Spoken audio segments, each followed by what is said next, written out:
Recién y en vez de eso quería más bien compartirles un tema que me habían escrito ayer en WhatsApp y bueno, sobre los celos, ya que estamos en estas vainas de traiciones. Recordemos que en la última lectura, solo para recordar y ya empatar con la lectura,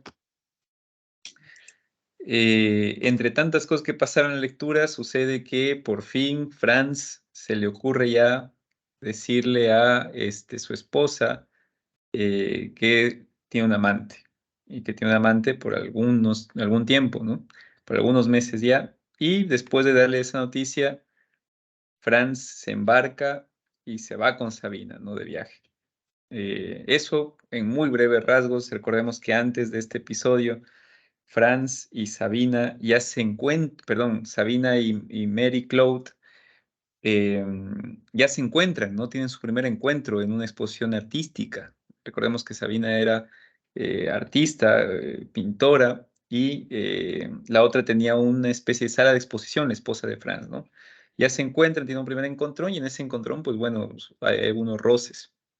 Y Franz siente esta necesidad de quitarse el peso de la mentira y revelar por fin la verdad diciéndole que tiene un amante, ¿no? Y discutíamos un poco en la anterior reunión cuál es el límite de la verdad porque para Sabina la verdad era poder de una u otra manera tener como esta distinción entre el espacio público y el privado, ¿no? Es decir, en el espacio privado era íntimo, muy de ella, y la verdad tenía que ver con esa distinción, más bien, con no pasar esa barrera, mientras que para Franz la verdad era abrir completamente ese espacio, ¿no? Entre lo que soy en lo privado y en lo público no hay diferenciación, y decíamos hasta qué medida eso es verdad. Bueno. Todos esos temas fueron saliendo y entre esos temas también el tema de la fidelidad, ¿no? Como una especie de acto que hacemos, que cometemos. Recordemos que para Franz la fidelidad era importante, para Sabina no. Sabina más bien le confiaba y le gustaba mucho la traición, ¿no? Eh, Franz quería como demostrar su fidelidad y eso a Sabina no le gustaba para nada. Recordemos que siempre hubo una tensión entre ellos dos. Por eso elaboraron un diccionario, ¿no? Hablábamos también en la última reunión un poco de semiología. Decíamos que, bueno, la semiología es el estudio del signo, ¿no? Y de los símbolos. Es la ciencia, en realidad es una ciencia que estudia eso. Y entre la pareja siempre hay símbolos que tienen que ser compartidos, porque si no estamos hablando de cosas completamente distintas, mejor apaguen la tele y vamos a dormir, porque si es que no comparten símbolos, pues ¿qué comparten, no? O un rasgo característico, si es que estás con alguien que no te entiende ni un chiste, pues ¿qué haces con esa persona, no? Es como, mejor apaguen la tele y vámonos, porque siempre tiene que haber una especie de complicidad, de compartir, de entendimiento, ¿no? Si no, pues no tiene sentido. Ya eso hablábamos del tema de los símbolos. Y ahorita les quería leer lo de los celos, que va a ser un tema importante, no solo por esta situación de Franz y Sabina con Teresa, perdón, de Franz y Sabina con su esposa, sino también por Teresa y Tomás, he estado lleno de celos. Y les voy a leer un escrito de los celos de un autor muy bueno que se llama André Comte de Sponville, que es un filósofo francés, que tiene un libro que se llama El placer de vivir, y entre varios temas que topa el tema de los celos. Así que les voy a leer y ya después me dirán si están o no están de acuerdo. Entonces les leo esto y arrancamos ya con nuestra lectura. No es mucho, espero que sea entendible. Muy bien. ¿Qué es lo que nos dice los celos? Y prestemos mucha atención, quedémonos con alguna frase que nos guste. Me escuchan bien, ¿no? ¿Se me oye bien? Sí. Buenísimo. Vamos a hablar un Bien. poquito de eso. Los celos. Y todo lo que voy a decir es de Sponville, ¿no? Dice él, habría que distinguir primero entre los celos y la envidia, lo que no es nada fácil ni quizá del todo posible. Ambas palabras son a menudo intercambiables. De los éxitos de un colega podemos sentir envidia o celos, y sería muy astuto quien estableciera la diferencia. Pero del marido apasionado o desconfiado no diremos que siente envidia de su mujer. ¿Por qué? Porque no se puede sentir envidia de lo que se disfruta. Es una primera diferencia que la aclara en este sentido. La envidia se refiere a lo que no se tiene, los celos en la misma medida preferentemente a lo que se tiene o se comparte. La envidia expresa una carencia, los celos, el miedo a perder o a, o a tener menos. Cualquier bueno, es una palabra española, cualquier modistilla puede envidiar a una estrella de cine, pero solo las actrices sin duda pueden sentirse celosas. Podemos ser envidiados por cualquiera, pero me parece que solo nuestros iguales pueden sentir celos de nosotros. Sé de lo que estoy hablando. Los colegas perdonan nuestros fracasos más fácilmente que nuestros éxitos. Es humano. Los celos son esto mismo, es el rechazo o el sufrimiento por compartir con otros aquello de lo que disfrutamos más o menos, pero de lo que disfrutaríamos más creemos sin ese reparto. Lo confirma la pasión amorosa. El igual en el amor, ¿qué es sino un rival? Esto justifica lo que tiene de positivo los celos, el apego a lo que tenemos. ¿Algún enamorado no es celoso? La envidia, por el contrario, es un sentimiento casi exclusivamente negativo. El envidioso solo sabe amar aquello que le falta y se aburre tan pronto como lo posee. El celoso no. Ama demasiado lo que tiene como para cansarse de ello e incluso a menudo como para desear otra cosa. Ya sé que no todos los celosos son fieles ni mucho menos, pero en una pareja, ¿quién no desconfiaría a la larga del que no siente celos? Cuando una mujer deja de estar celosa de su marido, decía Balzac, es porque ya no le ama. De aquí amar a otro. Esto vale igual para los hombres. Los celos acompañan tan habitualmente el amor que fácilmente los confundimos con él o los tomamos como su obligado testimonio. Así ella se tranquiliza, me ama, puesto que está celoso. Y sin duda no es tan sencillo, ni del todo falso, no obstante. Los celos son un amor posesivo, egoísta, indiscreto. Pero el amor sin celos sería también amor. Ya no sería pasión en cualquier caso, y es aquello a lo que mientras estamos enamorados no queremos renunciar. El celoso ama demasiado para querer compartir, pero aquel que lo consiente ama también suficientemente. Sin embargo, no concedamos demasiada ventaja a los celosos. En el límite, los celos pueden matar, lo que en los periódicos llaman un crimen pasional. Y esto lo dice todo sobre su naturaleza. Extraño amor que prefiere el duelo a la afrenta. ¿A quién amaba? ¿A su mujer o al goce exclusivo que tenía de ella? ¿A su mujer o al hecho de que fuera suya? ¿A su mujer, pues, o a sí mismo? En las formas más ligeras o más cotidianas aparece el mismo egoísmo. Fijaos en ese celoso común. Ustedes, yo, cualquiera, ama a su mujer. Está bien, pero ¿qué quiere decir? ¿Qué quiere ser amado por ella y solo él? O peor aún, que prefiere saber que es desgraciada con él que feliz con otro. Que esto sea amor lo acepto, pero ¿es su forma más elevada? Santo Tomás distinguía el amor de benevolencia, que ama al otro por el bien de éste, del amor de concupiscencia, que solo ama al otro decía para su propio bien. Los celos atañen evidentemente al segundo, y es lo que impide hacer de ellos una virtud. Sería eros en griego más que filia, la amistad, o ágape, la caridad. Es amor a sí mismo, en una palabra, más que amor al otro, por lo que los celos son quizá el más humano de los sentimientos, el más fácil, el más violento. Observo por otra parte que la palabra celos en francés no tiene contrario. Esto dice mucho sobre la universalidad del asunto. En cuanto al Dios celoso de la Biblia, se trata evidentemente de un antropomorfismo que nos enseña más sobre el hombre que sobre Dios. Y para terminar, yo hablaba de la imposibilidad de hacer de los celos una virtud. Es, no obstante, a lo que nos llevaría la etimología. Ya lo oís, celos en francés deriva de celle, celo. A pesar de que no se entienda del todo, este es uno de los sentidos, aunque envejecido, de la palabra. No dice el significado, pero celle del griego es ardido, ardiente, como con fuego adentro.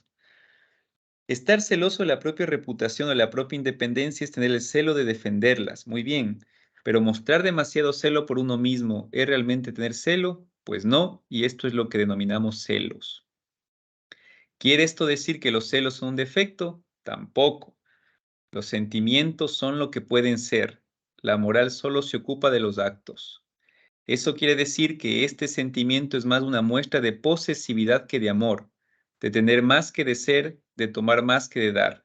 El celoso teme perder porque quiere poseer, de ahí ese sufrimiento siempre y esas mil torturas de la imaginación. Los celos son un celo egoísta y desgraciado. Bueno, ojalá que en esta lectura nos haya revelado un poquito más sobre la naturaleza de los celos y arrancamos con nuestra lectura. Es bonito diferenciar estos tres tipos de amor, ¿no? El amor eros, que para Freud, por ejemplo, lo describe como el amor del niño que quiere el seno de la madre, ¿no? Cuando nace. El niño siente la necesidad de poseer a la madre, ¿no? De tenerla a la madre. El amor eros, ¿no? Amor que yo creo que alguna vez hemos experimentado, este deseo de poseer al otro, ¿no? De que sea mío. Hay el otro amor, como dice aquí, el amor filia, que es el amor un poco de la amistad, que es el amor de la donación, ¿no? Yo ya no solo quiero poseer, sino que yo doy. Pero en el amor filia también quiero retribución. Es un amor que yo digo, bueno, yo te quiero porque eres mi amigo, pero tú también eres mi amigo y tú también me retribuyes ese amor.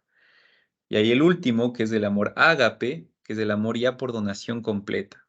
Yo doy, no quiero nada a cambio. Es más, si no tengo nada a cambio, mejor, ¿no? Ese es como el amor sin ego ya, que no está en el celoso. Ciertamente el amor eros es el amor de los celos, el amor pasional, ¿no? El amor que puede devorar todo a su paso. Alexao.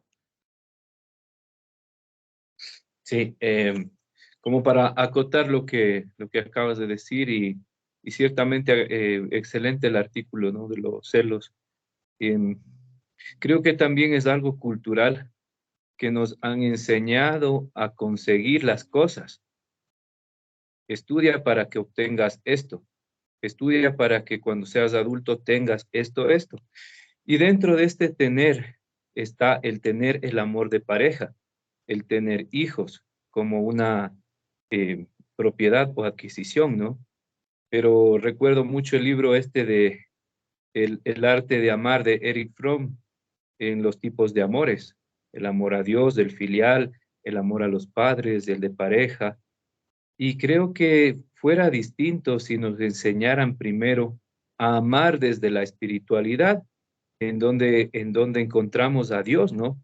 Amar desde el amor de Dios con una espiritualidad que se abre y acoge. O sea, encontraríamos la base de todos los amores. Y luego sí, ir conociendo los demás amores. Creo que sería una situación algo inversa a lo que hacemos, pero creo que sería mucho más sólida, ¿no? Y, y no nos enfocaríamos tanto en el ego, en el yo, en lo que yo quiero, y cuando poseo algo es mío y lo quiero, y no lo quiero perder, sino que seríamos quizás, amaríamos de una forma más amplia, más misericordiosa. El perdón sería una práctica de vida cotidiana, porque cuando nos domina el ego, es el perdón ni olvido. Te perdono, pero no olvido. Y así se va la vida entera. Esto más o menos para acotar. Gracias, Alexao. Sí, es interesante lo que planteas. Sin embargo, yo creo que sí sería bueno darle un poco más de diálogo, porque nosotros aprendemos a amar como algo cultural, es verdad.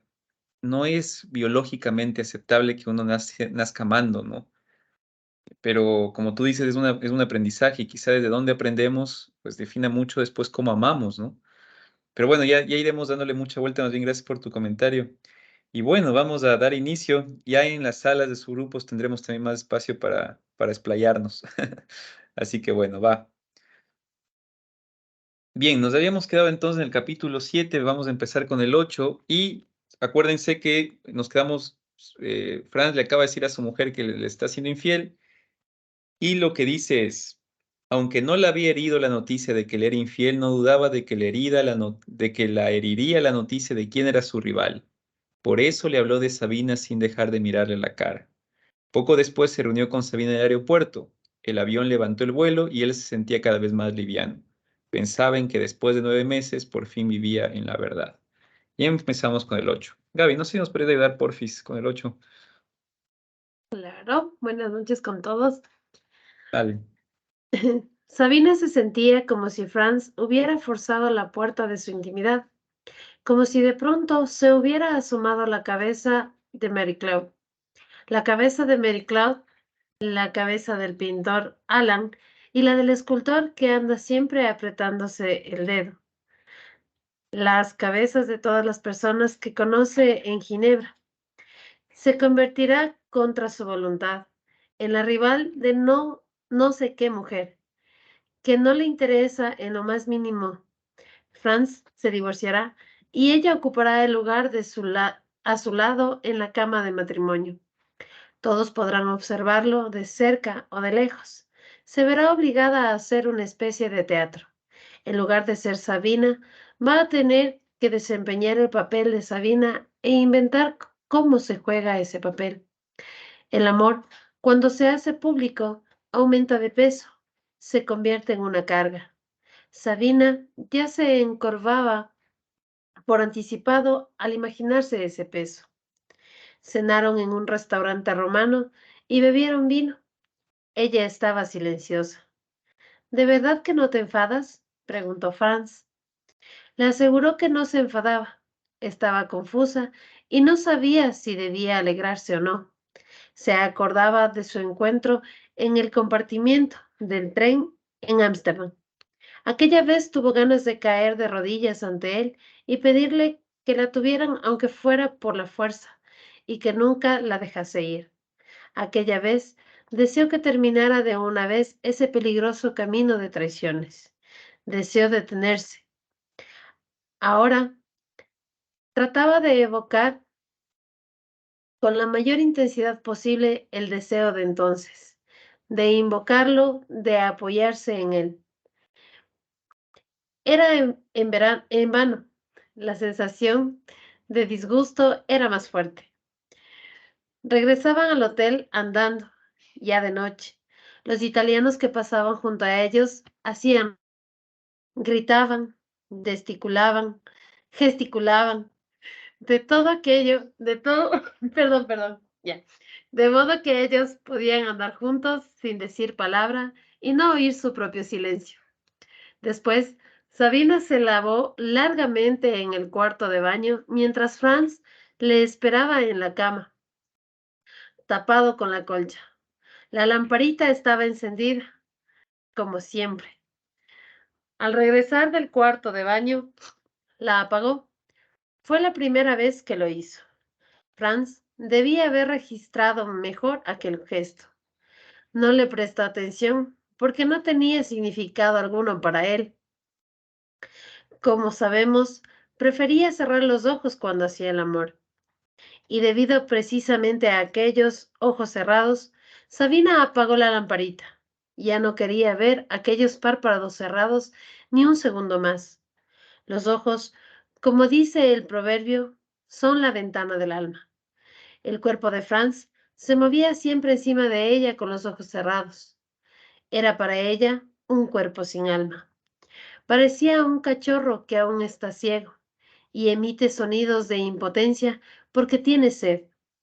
Franz, jodiendo, jodiendo con sus hermosos músculos, era como un enorme cachorro que mamase de sus pechos. Además, era cierto que tenía en la boca un pezón suyo, como si estuviera chupeteando leche. Esa idea de que por abajo era un hombre maduro y por arriba un lactante que mamaba, de que por lo tanto estaba jodiendo como un bebé, la ponía al borde de la náusea. No, ya no quiere ver nunca más cómo se mueve desesperadamente encima de ella. Ya nunca más le ofrecerá su pecho como una perra a su cachorro. Hoy es la última vez, irrevocablemente la última vez.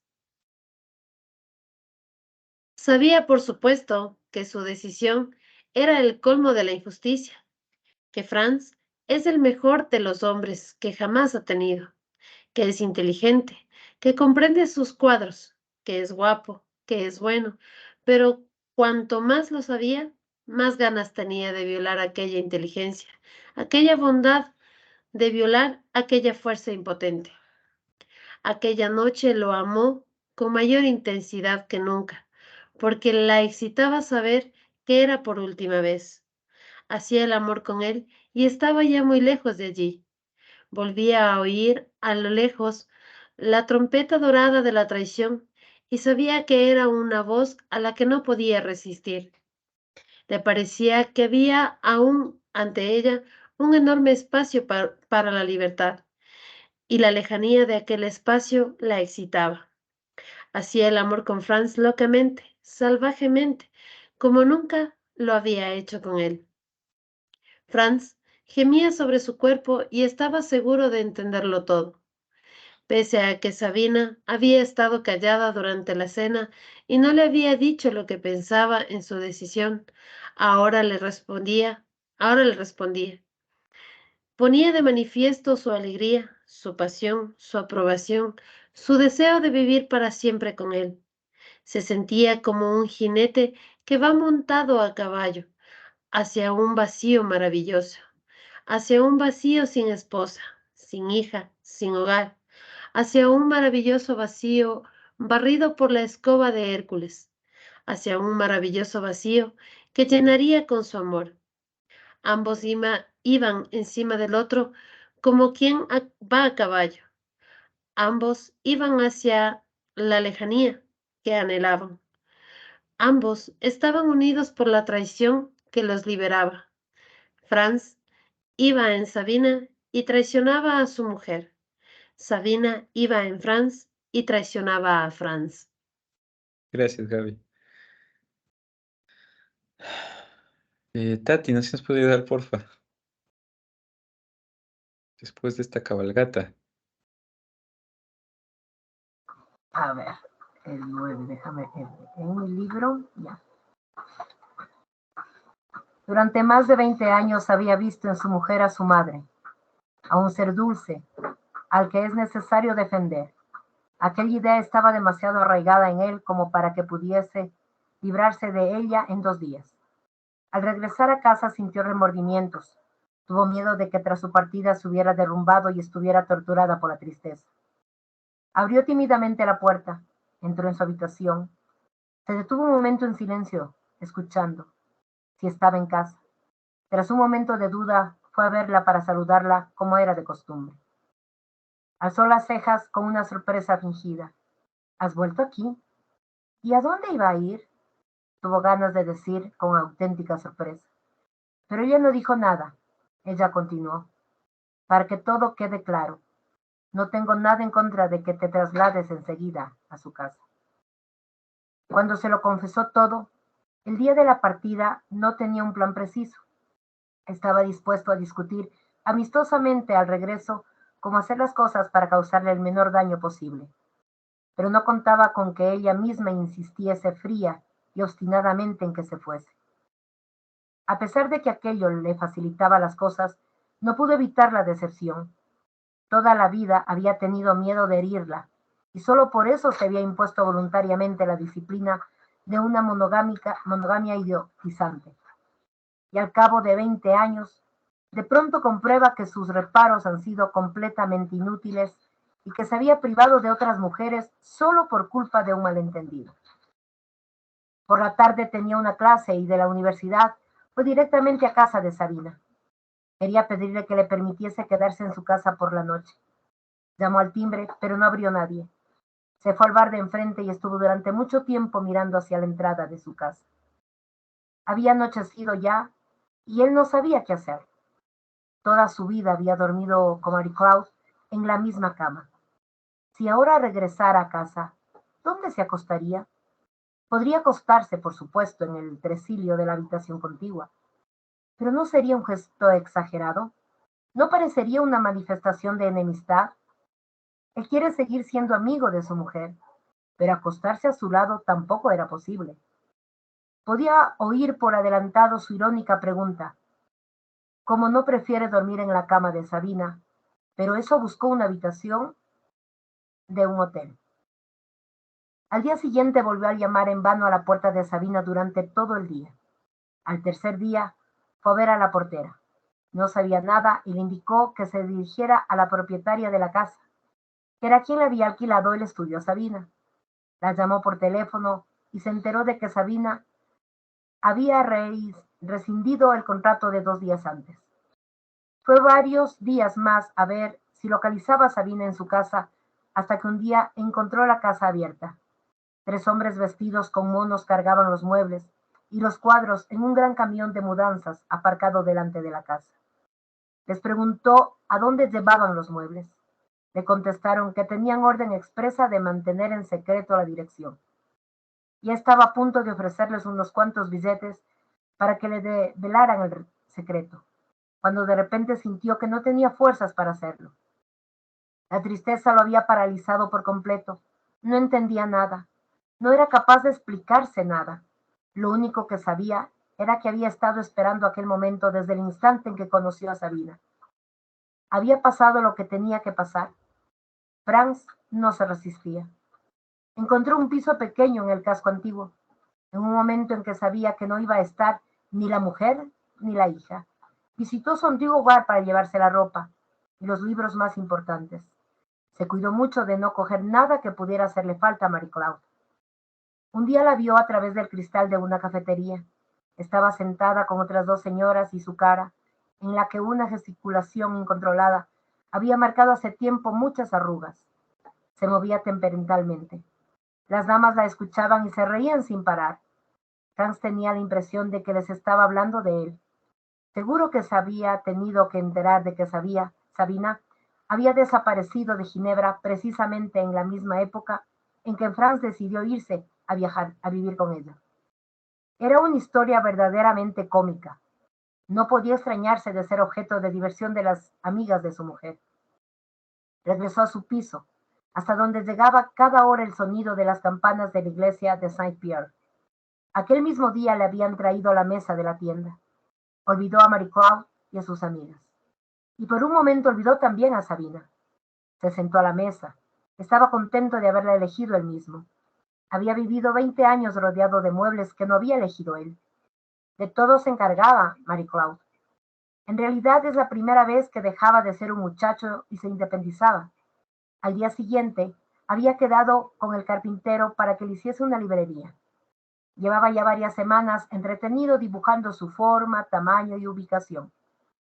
Entonces se percató con sorpresa de que no era desdichado. La presencia física de Sabina era mucho menos importante de lo que había supuesto. Lo importante era la huella dorada, la huella mágica que había dejado en su vida y que nadie podría quitarle. Antes de desaparecer de su vida, tuvo tiempo de poner en sus manos la escoba de Hércules, con la cual barrió de su vida todo lo que no quería. Aquella inesperada felicidad, aquella comodidad, aquel placer que le producían la libertad y la nueva vida. Ese era el regalo que le había dejado. Por lo demás, siempre prefería lo irreal a lo real, del mismo modo en que se sentía mejor en las manifestaciones, que como ya he dicho, son solo teatro y sueño. Que en la cátedra desde que les daba clase a sus alumnos, era más feliz con la Sabina, que se había convertido en una diosa invisible, que con la Sabina con la que recorría el mundo y por cuyo amor tenía constantemente. Le había dado la inesperada libertad del hombre que vive solo, le había regalado la luz de la seducción, se había vuelto atractivo para las mujeres. Una de sus alumnas se enamoró de él. Y así, en un periodo de tiempo increíblemente breve, se transformó por completo el escenario de su vida. Hasta hacía poco tiempo vivía en una gran casa burguesa con criada, hija y esposa.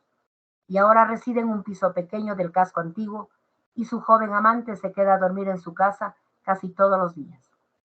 No necesita recorrer con ella los hoteles de todo el mundo y puede hacer el amor con ella en su propio piso, en su propia cama, en presencia de sus libros y de su cenicero que está encima de la mesa de noche. La chica no era ni guapa ni fea, pero era tanto más joven que él, y admiraba a Franz igual que hasta hacía poco tiempo admiraba Franz a Sabina. Aquello no era desagradable, y si acaso podía interpretar el haber cambiado a Sabina por un estudiante con gafas como una pequeña degradación, su bondad era suficiente como para que la nueva amante hubiera sido bien recibida. para que sintiera por ella un amor paternal que antes nunca había podido satisfacer debido a que Marianne no se comportaba como una hija, sino como una segunda Mary Cloud. Un día visitó a su esposa y le dijo que le gustaría volver a casarse. Mary Cloud hizo un gesto negativo con la cabeza. Pero si el divorcio no va a cambiar nada, no pierdes nada. Te dejo todas las propiedades. No se trata de las propiedades, dijo. Entonces, ¿de qué se trata? Del amor, sonrió. ¿Del amor? Se extrañó. El amor es un combate, sonreía Mary Cloud. Combatiré todo lo que sea necesario hasta el final. ¿Que el amor es un combate? No tengo el menor deseo de combatir, dijo Franz y se marchó. Gracias, Tati. Amor es un combate. Mamá, por favor. Listo, ¿sí me escuchan? Sí. Ya. Dice. Después de 4 años pasados en Ginebra, Sabina se fue a vivir a París y no era capaz de recuperarse de la melancolía. Si alguien le hubiera preguntado qué le había pasado, no habría encontrado palabras para explicarlo. Un drama vital siempre puede expresarse mediante una metáfora referida al peso. Decimos que sobre la persona cae el peso de los acontecimientos. La persona soporta esa carga o no la soporta. Cae bajo su peso, gana o pierde. ¿Pero qué le sucedió a Sabina? Nada. Había abandonado a un hombre porque quería abandonarlo. ¿La persiguió él? ¿Se vengó? No. Su drama no era el drama del peso, sino el de la levedad. Lo que había caído sobre Sabina no era una carga, sino la insoportable levedad del ser. Hasta ahora, los momentos de traición le llenaban de excitación y de alegría, porque ante ella se abría un camino nuevo, y al final de este, la nueva aventura de una traición. Pero, ¿por qué sucederá si ese camino se acaba un buen día? Uno puede traicionar a los padres, al marido, al amor, a la patria, pero cuando ya no hay ni padres, ni marido, ni amor, ni patria, ¿qué queda por traicionar? Sabina sentía a su alrededor el vacío, pero ¿qué sucedería si ese vacío fuese precisamente el objetivo de todas sus traiciones? Por supuesto, hasta ahora no había sido consciente de ello. El objetivo hacia el cual se precipitaba el hombre queda siempre velado. La muchacha que desea casarse desea algo totalmente desconocido para ella. El joven que persigue la gloria no sabe qué es la gloria. Aquello que otorga sentido a nuestra actuación es siempre algo totalmente desconocido para nosotros. Sabina tampoco sabía qué objetivos se ocultaba tras su deseo de traicionar. ¿Es un objetivo la insoportable levedad del ser? Al abandonar Ginebra se le acercó considerablemente. Llevaba ya 3 años en París cuando recibió una carta de Praga. La escribía el hijo de Tomás. De algún modo se había enterado de su existencia, había conseguido su dirección y se dirigía a ella como a la amiga más próxima de su padre. Le comunicaba la muerte de Tomás y Teresa. Al parecer, habían pasado los últimos años en un pueblo donde Tomás trabajaba como conductor de un camión. Solían ir de cuando en cuando a la ciudad más próxima y pasaban la noche allí en un hotel barato. El camino serpenteaba por los montes y el camión en el que iban se precipitó por una escarpada ladera. Sus cuerpos quedaron totalmente destrozados. La policía comprobó posteriormente que los frenos estaban en un estado catastrófico. Era incapaz de sobreponerse a aquella noticia. El último vínculo que aún le ataba al pasado quedaba truncado. Siguiendo su antigua costumbre, pensó en calmarse, paseando por un cementerio. El que estaba más próximo era el cementerio de Montparnasse. Se componía de una serie de casitas estrechas, de capillitas en miniatura construidas encima de cada tumba. Sabina no entendía por qué los muertos querían tener encima estas imitaciones de palacios. Aquel cementerio era la soberbia convertida en piedra. En lugar de haberse vuelto más razonables después de muertos, los habitantes del cementerio eran aún más necios que cuando vivos. Exhibían su importancia en esos monumentos. Los que descansaban ahí no eran padres, hermanos, hijos o abuelitas, sino dignatarios y hombres públicos, portadores de títulos, distinciones y honores. Hasta los empleados de correos exponían aquí a la admiración pública su posición, su importancia social, su dignidad. Paseando a lo largo de la alameda del cementerio, vio que estaban enterrando a alguien en aquel preciso momento. El jefe de ceremonias llevaba un gran ramo de flores y entregaba a cada uno de los deudos una flor. También le dio uno a Sabina. Ella se sumó a los demás. Dieron un rodeo alrededor de muchos mausoleos hasta llegar a una tumba a la que le habían quitado la lápida. Se inclinó sobre el foso. Era profundísimo. Dejó caer la flor. Fue describiendo pequeños círculos hasta llegar al ataúd. En Bohemia las tumbas no son tan profundas. En París las tumbas son tan profundas como altas las casas. Su mirada cayó sobre la lápida que yacía a un costado de la tumba. Aquella lápida le dio pánico, de modo que se dio prisa por volver a casa. Se pasó el día pensando en aquella lápida. ¿Por qué la había asustado tanto? Se respondió. Si una tumba está cubierta por una lápida, el muerto ya nunca podrá salir. Pero si el muerto nunca sale, ¿no da lo mismo que esté cubierto de tierra o de piedra? No da lo mismo. Cuando cubrimos la tumba con una piedra, significa que no queremos que el muerto regrese. La pesada lápida le dice al muerto, quédate donde estás.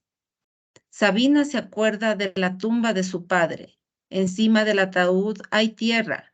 De la tierra crecen flores y al arce estira sus raíces hacia el ataúd. De modo que podemos imaginarnos que a través de esas raíces y de esas flores sale de la tumba. Si su padre hubiese estado cubierto por una lápida, nunca hubiera podido ir a hablar con él después de su muerte. Nunca hubiera podido oír en la corona del árbol su voz que la perdonaba. ¿Qué aspecto tendrá el cementerio donde yacen Teresa y Tomás? Volvió a pensar en ellos. Solían ir a la ciudad más próxima a pasar la noche en el hotel que allí había. Aquel párrafo de la carta llamó su atención. Indicaba que eran felices. Volvió a ver a Tomás como si fuera uno de sus cuadros. Delante, don Juan como un decorado falso pintado por un pintor ingenuo. A través de una grieta en el decorado podía verse a Tristán. Había muerto como Tristán, no como don Juan. Los padres de Sabina murieron en una misma semana. Tomás y Teresa en un mismo instante. Sintió nostalgia de Franz. En cierta ocasión le había hablado de sus paseos por los cementerios. Se estremeció de asco y dijo que los cementerios eran depósitos de huesos y piedras. En ese momento se abrió entre ellos un abismo de incomprensiones. Hasta hoy, en Montparnasse, no había entendido qué quería decir. Le da pena haber sido impaciente.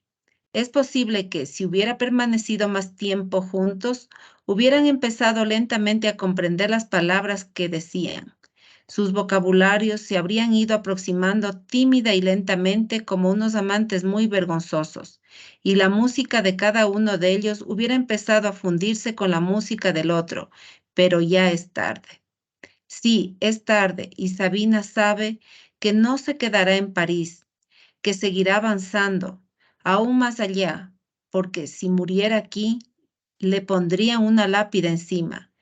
Y para una mujer que nunca tiene sosiego, la idea de que su huida vaya a detenerse para siempre es insoportable. Gracias, mamá. Muy bien, y cerramos. Jonathan, ¿no se nos puede ayudar, por favor? Ok, ¿me escuchan? Sí. Ok. A ver. Todos los amigos de Franz Sabían de Marie Claude y todos sabían de su estudiante con grandes gafas. Pero de quien no sabían era de Sabina. Franz se equivocaba al pensar que su esposa hablaba de ella con sus amigas. Sabina era una mujer hermosa y Marie Claude no quería que la gente comparara mentalmente la cara de las dos. Él temía que los descubriesen y por eso nunca tuvo ningún cuadro suyo, ningún dibujo, ni siquiera una pequeña fotografía. De modo que desapareció de su vida sin dejar huella. No existían pruebas tangibles de que hubiera pasado con ella el mejor año de su vida. Por eso le gustaba aún más serle fiel. Cuando se quedan solos en la habitación, su joven amante levanta a veces la vista del libro y le mira inquisitivamente. ¿En qué piensas?, pregunta. Franz está sentado en el sillón y tiene los ojos fijos en el techo. Cualquiera que sea la respuesta que le dé, seguro que piensan en Sabina. Cuando publican algún trabajo en una revista especializada, su estudiante es la primera lectora y quiere discutirlo con él.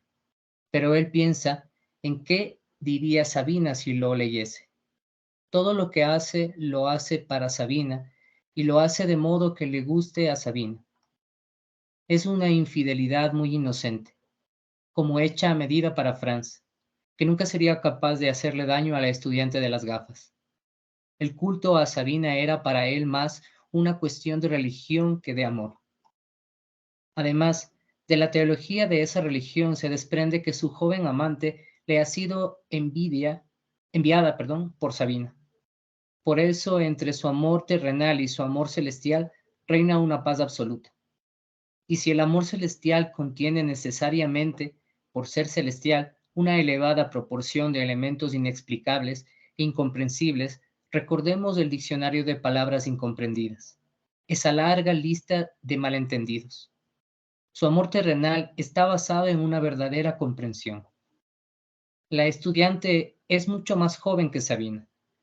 La composición musical de su vida está apenas esbozada y en ella incluye, agradecida, motivos tomados de Franz. La gran marcha de Franz también es su credo. La música es para ella una embriaguez dionisíaca, igual que para él. Van con frecuencia a bailar, viven en la verdad. Nada de lo que hacen ha de ser secreto para nadie. Frecuentan la compañía de amigos, compañeros y hasta personas desconocidas. Disfrutan estando, bebiendo y charlando con ellos. Con frecuencia hacen excursiones a los Alpes. Franz se agacha, la muchacha salta sobre su espalda y él corre llevándola por los prados y recitando a gritos un largo poema alemán que le enseñó su mamá cuando era niño. La muchacha se ríe, se abraza a su cuello y admira sus piernas, su espalda y su torso. Perdón. Lo único que a ella se le escapa es la particular simpatía que siente Franz por ese país ocupado por los rusos. En el aniversario de la ocupación, una especie de sociedad de Ginebra organiza una celebración conmemorativa. En la sala hay poca gente. El orador tiene el pelo cano ondulado, de peluquería. Lee un largo discurso que aburre hasta a los pocos entusiastas que han ido a oírlo. Habla en un francés sin faltas, pero con un acento terrible. De vez en cuando, para subrayar una idea, levanta el dedo índice, como si amenazara a la gente que está en la sala. La chica de las gafas está sentada al lado de Franz, tratando de no bostezar. En cambio, Franz sonríe feliz. Mira al hombre de pelo cano, que le resulta simpático con su curioso dedo índice y todo. Le parece que ese hombre es un mensajero secreto, un ángel, que mantiene la comunicación entre él y su diosa. Cierra los ojos tal como lo cerraba encima del cuerpo de Sabina en 15 hoteles europeos y uno norteamericano. Gracias, Jonathan. Muy bien, quedamos hasta ahí y terminamos la tercera parte y entramos a la cuarta parte. Ya estamos a mitad del... Bueno, en realidad ya pasamos la mitad, acordemos que son 7 partes, ¿no? Justo en el medio. Muy bien. Vamos a salas. Vamos a salas, a ver qué salen en las salas. A ver, déjenme les envío. Nos damos igual 10 minutitos, ahora vamos a estar en salas más pequeñas, así que, bueno. Alexao se va a la 1. 2,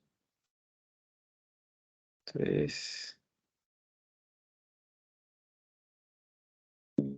4, 1, 2, 3, 4. Listo, ahí nos fuimos.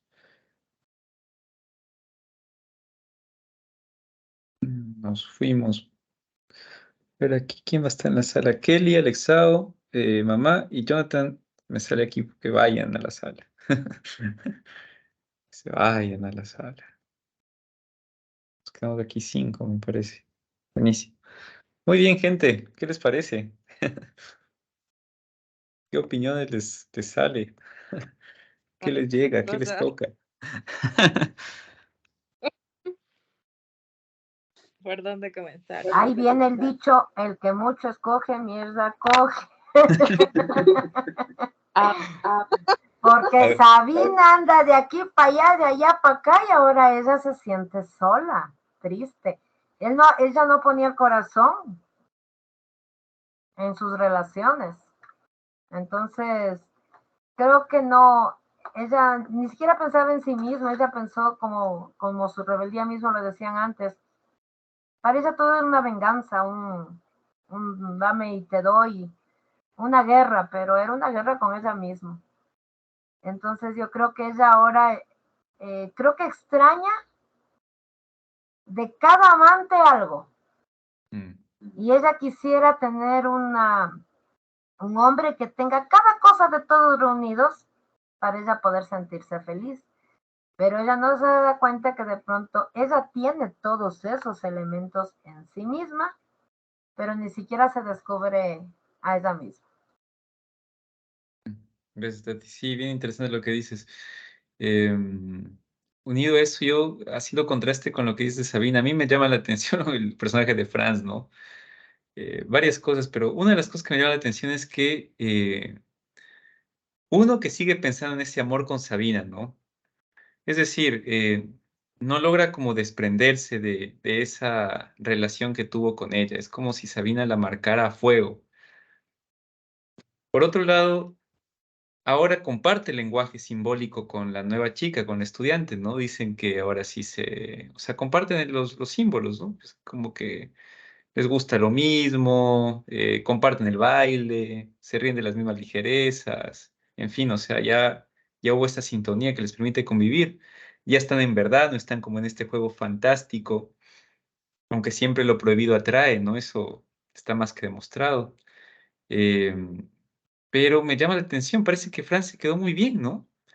Y sin embargo sigue pensando mucho en Sabina. Sabina es como su ángel, ¿no? Como la persona que le permitió salir de esta relación en la que estaba con su esposa tantos años y explorar un mundo nuevo. Se volvió hasta más atractivo, ¿no? Para sus estudiantes. Y Sabina lo contrario, cuando Sabina es en teoría la amante, ¿no? La que sabía estas cosas de amor. Me llama la atención. No sé qué otros comentarios más le surgen. Navi, estabas comentando algo también. No te alcancé a escuchar.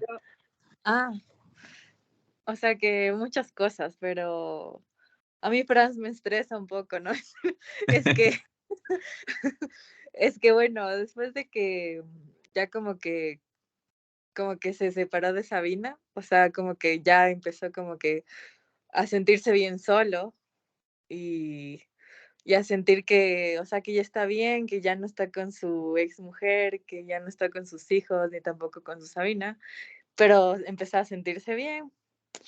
Pero de ahí vino esta otra chica, pero es como que, o sea, no le supera a Sabina, o sea, es como que está haciendo algo y todo lo que hace, o sea, se está acordando de ella. Entonces digo, como que hasta qué punto, o sea, qué feo, es como que ya está en una relación, pero está pensando en otra persona, o sea, no le es fiel al 100%. Y, y digo, como que qué extraño, o sea, qué estrés. Y lo otro con Sabina, que no sé, o sea, como dijo Tati, no se encuentra ella misma. Y, y también es como que siento que como que para ella nada es suficiente. algo así. O también, o sea, le espanta como que ya es quedarse con alguien o establecer y quizá como que traiciona algo así porque quizá, o sea, quiere seguir en esa levedad para siempre quizá o no lo sabemos. ¿Crees, Sí. David? Sí, es la situación del amante, ¿no? Bueno, Sabina era la amante de todo mundo, ¿no? Qué complicada su posición. A mí también se me hace como ruido. Y lo que mencionas de Franz, ah, yo no quiero justificar al personaje, pero qué difícil también como borrar estos amores que marcan, ¿no? Es decir, qué difícil. No, no, no, no sé si se pueda tan fácil borrar, ¿no? ¿A qué se debería también el hecho de que Franz esté tan marcado por Sabina, ¿no? Que esta intensidad del amor, hasta qué punto nos lleva a no poder como dejar. No es tan fácil soltar eso, creo yo, ¿no? Eh, plantea muchas preguntas sobre esto del amor, ciertamente. Eh, en fin, ¿qué más? ¿Qué otros comentarios para seguir hablando de no sé, Ricky, Pero es que Gaby? mira, Franz recuerda, pero no le duele. Es muy distinto a Sabina. Sabina está triste. Él, en cambio, está festejando su nueva libertad, su nueva forma de libertad. Y de pronto ahora él era como el alumno de Sabina, ahora se quiere convertir inconscientemente en el maestro de esa alumna. ¿Ya? Él ahora quiere demostrar lo que aprendió y de pronto, para mi forma de ver, él recuerda a ese amor como algo bonito, algo que le enseñó, algo que le dejó marcado, como tú dices. Yo creo que cada persona que pasa por nuestras vidas algo deja, algo de bueno tienen que tener, que por algo, como yo siempre digo, algo de bueno tienen que tener, que por algo en su momento fueron algo nuestro, ¿ya? Yo no estoy de acuerdo en eso que después que se van, es que ha sido asado, cocinado, o sea, no. ¿Por qué? Porque si en un principio tú escogiste a alguien para que forme parte de tu vida, sea por un minuto, por una semana, por un año, por una década, algo tuvo que agradarte para que tú estés con esa persona. Y de todos los amores o de las personas que pasan, así como las amistades, recuerdas cosas bonitas y cosas feas. De pronto en el camino se va deteriorando esa relación, sea de amistad o sea de amor, porque creo que de lado y lado no se riega, ya no sé, es como una plantita, la amistad y el amor. Y si no riegas, entonces obviamente no va a crecer. Y claro, de pronto van a decir, pero es que yo sí ponía todo en parte y la otra persona no. Pero a veces hay unos medios rudos, pues que uno tiene que enseñarles, que no se dan cuenta. Entonces yo creo que en cambio esa es la diferencia entre Franz y Sabina.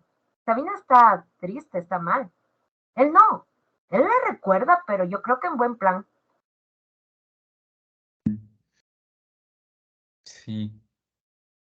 O sea, pero ella, o sea, está así porque, porque decidió, o sea, estar ahí, o sea, ella sabía. Entonces es como que después de lo que pasó es como que dice, como que no sé, o sea, no entiendo, yo tampoco lo entiendo, pero fue como que, o quizá pensó, ya destruyó el hogar del Franz y ahora se va a ir conmigo, pero no está segura tampoco, o sea, no entiendo, no entiendo, o sea, yo diría que, no sé. O sea, es que qué horrible, o sea, como que meterse con alguien que sabes que está destruyendo un hogar, ¿cachas? O sea, ella solita se autodestruyó, ajá, y por eso se siente horrible, pienso yo. Sí, qué interesante, David, porque en realidad, Sabina tiene todo un tema también ahí, recordemos lo del sombrero del bombino, todo lo que le recuerda al tema de los hombres en su vida, es un tema trágico, ¿no? Desde pequeñita, que va arrastrando, pero la levedad de Sabina, es interesante porque la insoportable levedad del ser se hace presente y muy latente en Sabina, ¿no? O sea, esta levedad con la que vivía se le está haciendo insoportable, sumamente insoportable, ¿no? Y es lo que dice, a mí también me parece muy, o sea, a mí me deja una sensación de Sabina, de pobre Sabina, ¿no? Es como una sensación de, caramba, al final no logró hacer una relación vinculativa fuerte con nadie, porque claro, ¿cómo quiere hacer una relación vinculativa si es que es el amante de todos, ¿no? Y ni siquiera con Teresa y Tomás. Aparentemente Teresa y Tomás ya mueren en un accidente los dos juntos. Y parece que terminaron bien los dos, ¿no? Por lo menos murieron juntos, ¿no? Incluso dice que parecería que Tomás cambió su estilo de Don Juan por otra cosa y se quedó al final con Teresa hasta la muerte, ¿no? Mientras Sabina está contemplando todas esas relaciones llevadas a cabo y la de ella en una completa soledad.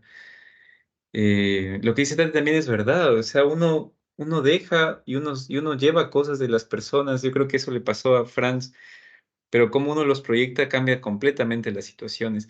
Claro, sería muy feo decir como esta persona con la que estuve fue lo peor de la vida, entonces ¿para qué estuviste? ¿No? Eso también habla muy mal de ti, ¿no? Es como, no, pues. Pero bueno, sí, va un poco por ahí. No sé qué otros elementos más les llaman la atención o por ahí alguna otra cosa. No sé, Ricky y Gaby, si quisieran agregar algo. Yo. Dale. A ver, justamente sobre Sabina, ¿no? Que como en algún momento Abby dijo, es la eterna amante, ¿no? Es la amante de todos. Y pues sí, hay algo que recalcar, que ella a la larga nunca está sola, a pesar de que aparentemente no siente amor o son gustos como raros, es como, no sé, es rara el mismo hecho de que cuando apaga la luz y por no verle los ojos cerrados a Franz y bueno, tanta cosa, ¿no? Pero ella nunca está sola. Como es la eterna amante, se siente bien cuando es la amante y cuando justamente Franz queda libre, ya como que Sabina,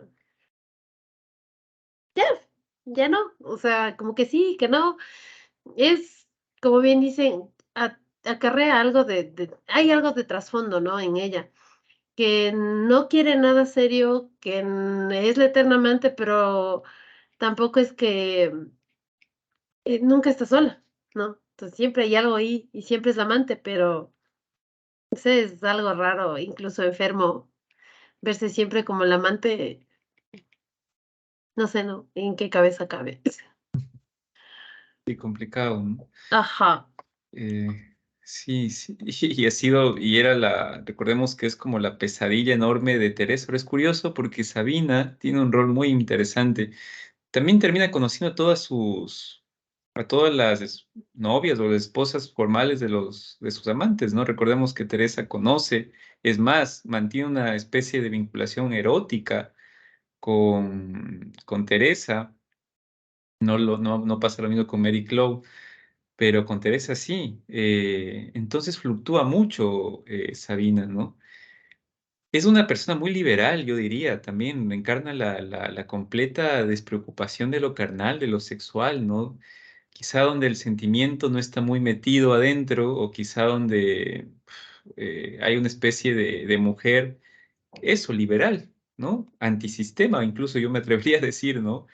La que irrumpe contra la institución matrimonial, porque en parte lo que hace es irrumpir contra el matrimonio, ¿no? Simbólicamente y no solo simbólicamente, sino concretamente, ¿no? Se mete con gente casada, irrumpe contra el arte, no le gusta nada de lo realista, ¿no? Quiere todo lo surrealista, irrumpe con los sentimientos y el amor, ¿no? Este amor prohibido para las mujeres, porque no sé, pues, cómo se puede ver una mujer así.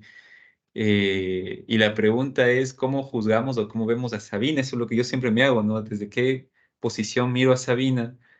Está Si... loca. Está loca. Pero podemos tener la posición como de una especie de, no puede permitirse una mujer eso, ¿no? Más sano sería en un hombre. O sea, digo, Ya, es que ahí yo difiero.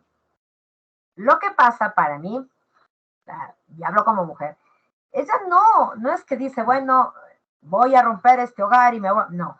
Ella simplemente se deja llevar por lo que siente. Ella siente algo, quiere, lo hace. Justamente eso le hace ser contradictoria todo.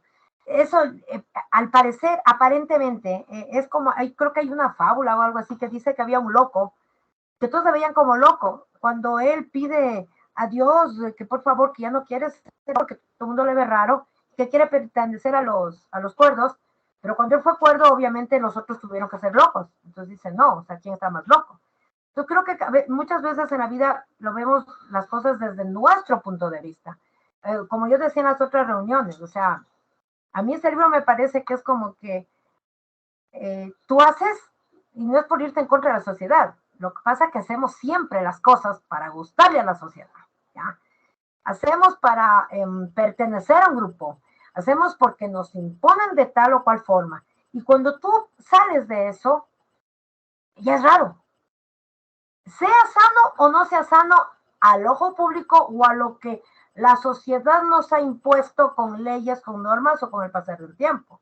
¿Ya? Entonces, para mí, no es que ella dice, bueno, voy a romper esto, no, simplemente ella ese momento lo siente y lo hace. Y obviamente la gente le va a decir, pero si sabías que estaba casado, ¿por qué lo haces? A ella no le importa el hecho de que esté casado, ella no lo ve así. Ella simplemente dice, es que yo soy feliz así, yo quiero sentir eso. ¿Ya? Pero ¿qué pasa? Que llegó a un punto que yo creo que de pronto al principio empezó así, ¿no? Haciendo lo que ella quería.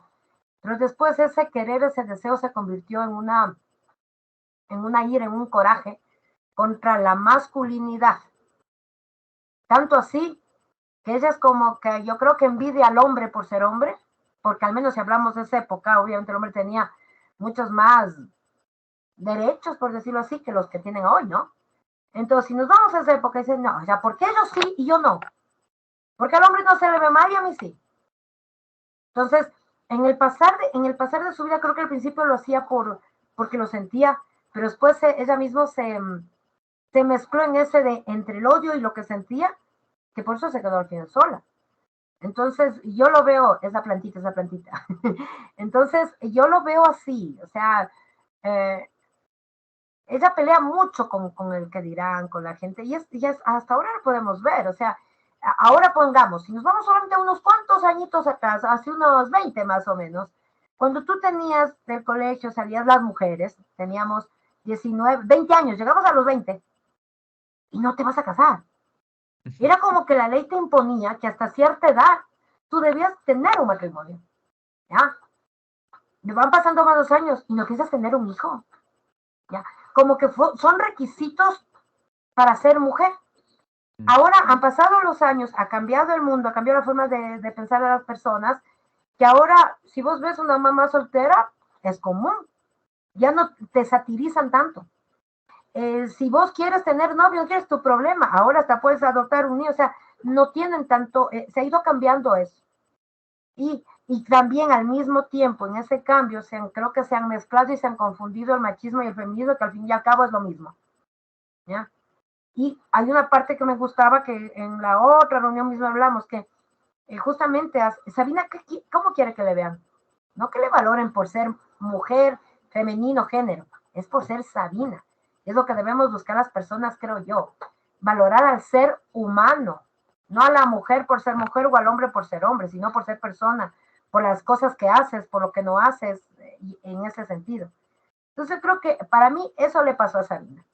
Franz lo que hizo fue aprender de eso y lo tomó de mejor manera y lo está poniendo en práctica, pongamos. Para mí, Tomás, una persona que dijo, o sea, es justo a la sociedad, sigamos como sigo, vamos a ser felices a la fuerza, voy a continuar con mi nuevo porque él extraña, pero no está tampoco del todo feliz. Yo lo veo así, ahí sí no sé. Interesante, Tati, gracias por lo que mencionas. Sí, te has hecho un recorrido bien bonito. Yo también pienso que en parte Sabina, como les decía, representa eso, la mujer liberada, ¿no? En cierto sentido, pero la pregunta sería, ¿por qué siente la insoportable levedad que eso le acarrea, ¿no? Porque es una levedad en la que vive. ¿Por qué es insoportable para ella? Al final, la sensación que experimenta, me da la impresión, no es del todo de completud, ¿no? Es como, hay una escritora española que se llama Rosa Montero, que escribe un libro que se llama El peligro de estar cuerda. Y en una de esas frases dice que a los escritores o a las escritoras como ella, a cambio de la creatividad que les concede las hadas, la creatividad que les da las hadas para escribir, a cambio le piden algo, ¿no? Y en el caso de ella es la depresión, ¿no? O sea, ella tuvo que pagar por su creatividad una honda depresión y una honda angustia y ansiedad y un montón de cosas. Este, pero Sabina también tendrá que pagar algún precio, creo yo, ¿no? Por esta levedad y se le vuelve un poco insoportable. Ahora, Todos pagamos precios, ciertamente. Yo lo que digo es, cuando me refería a lo de destruir, claro, Sabina no es, yo sé que no intencionalmente baila o destruye, pero sí lo modifica, o sea, con sus relaciones hace eso. Por eso también me parece que representa como, vemos la ruptura de algo, de un sistema, como decía Stati también, de una especie de statu quo, ¿no? Ahora, lo que yo me pregunto es, ¿eso sigue pasando con las mujeres? ¿Sigue pasando con los hombres? ¿Qué es una mujer liberal hoy día, por ejemplo, ¿no? ¿O qué es para ustedes? Me gustaría algún rato escucharles, ¿no? ¿Qué significa para ustedes ser una mujer liberal? O en el sentido de ser una mujer independiente, libre. Son independientes, libres. Me parece interesante, ¿no? Abrir esos Pues es diálogos. que libertad, o sea, libertad y libertinaje, o sea, son cosas diferentes, ¿no? Porque Ciertamente. tú, o sea, yo personalmente como que, para mí eso es como que una locura, porque atenta contra ti, o sea, aunque, o sea, lo hagas consciente o inconscientemente, o sea, Sabina bueno, se metió con gente que tenía una familia, ¿no? Y entonces, aunque usted, o bueno, el Tati dijo que ella lo decidía o algo así, o lo hacía porque quería, pero eso va a tener unas consecuencias contra ella, ¿no? Y una de las consecuencias más grandes es que se queda sola. O también, no sé, no tiene autoestima. Entonces, yo pienso que eso, de ahí de ser una persona liberal, independiente, no es como que, bueno, o sea, soy libre, pero tengo mis responsabilidades y respeto mis límites, que si los paso, sé que yo voy a salir herida. Entonces, no quiere decir como que, o sea, yo pienso eso, ¿no? Mm. Como que, bueno, voy a acostarme con todo el mundo, con quien sea, porque soy libre. No, a mí no me parece eso, nunca voy a estar de acuerdo. Ajá. Para mí, o sea, ser libre es em, hacer lo que me gusta, hacer lo que yo quiero, de nuevo, no el libertinaje, sino dentro de, o sea, de las cosas que disfruto hacer. em, Eso, más que todo, ahora que existe esto del feminismo, que quizá está distorsionado el concepto y, y también un montón de cosas. Y obviamente los hombres y las mujeres no somos iguales y nunca seremos iguales físicamente. Y cumplimos roles diferentes. ¿Qué más? Creo que eso. Pero ese es un tema muy amplio. Gracias, David.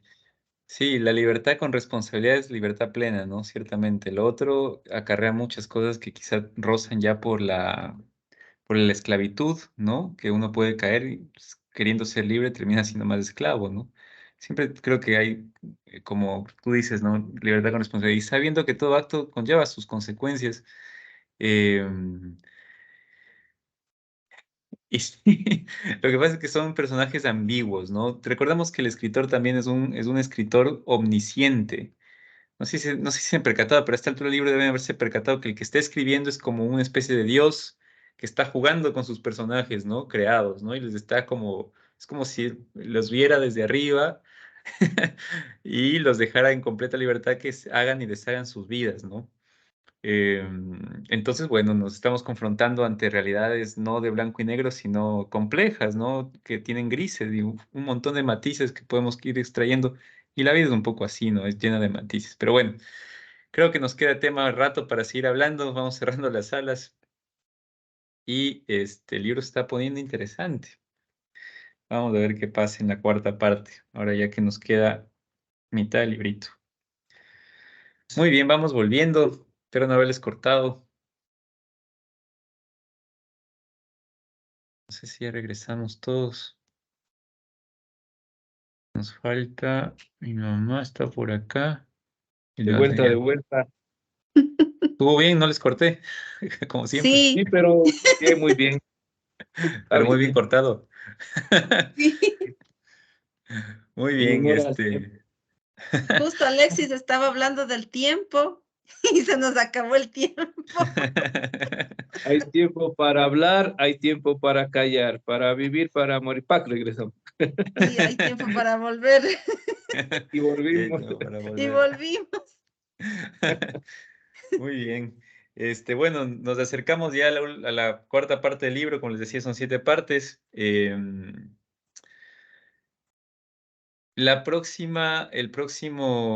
martes, ahí sí tendremos un pequeño resumen y toparé un artículo pequeñito de Simone de Beauvoir sobre el feminismo, ya que estamos entrando a temas un poquito álgidos. Y ahí igual quizás salgan cosas de discusión. Simplemente decirles nada más que no nos olvidemos de la filosofía griega, creo que nos puede iluminar también mucho, no solo en la lectura, sino en nuestras vidas. La famosa frase y tan repetida de Heráclito, ¿no? Ethos anthropo daimon. El carácter del hombre es su destino. Es decir, el ethos, la casa en donde vivimos, la morada en donde habitamos, la ética con la que nos desarrollamos en la vida, va a definir qué va a pasar con nosotros en un futuro. Sí, eso es casi así siempre, ¿no? El ethos, la casa dice mucho, nuestra ética dice mucho. Basta con ver el cuarto donde cada uno vive, por ejemplo, ¿no? Con dar una pasada por el cuarto ya uno más o menos puede intuir cómo es la persona, porque sí, es la morada, es donde uno elige vivir como uno es. Uno vive como es, no vive como querría ser, sino como es. Y uno puede descubrir muchas cosas si algún rato se tiene a contemplar su habitación o su casa o su morada donde están viviendo, ¿no? Esa es traducción de su morada interna. Eh, en qué valores, con qué criterios, desde qué experiencias vivo mi vida, van a definir el éxito o el fracaso que tendré en la misma, ¿no? Eso es así. Así que bueno, ya vemos el etos de Sabina, podríamos comenzar a preguntarnos cómo era su etos, cómo vivió su infancia, cómo vivía ella, este rol de amante, ¿a qué le llevó? ¿Cuál fue su destino? El rol de Franz, ¿a qué le llevó? Sabina Teresa, Teresa Tomás, en fin.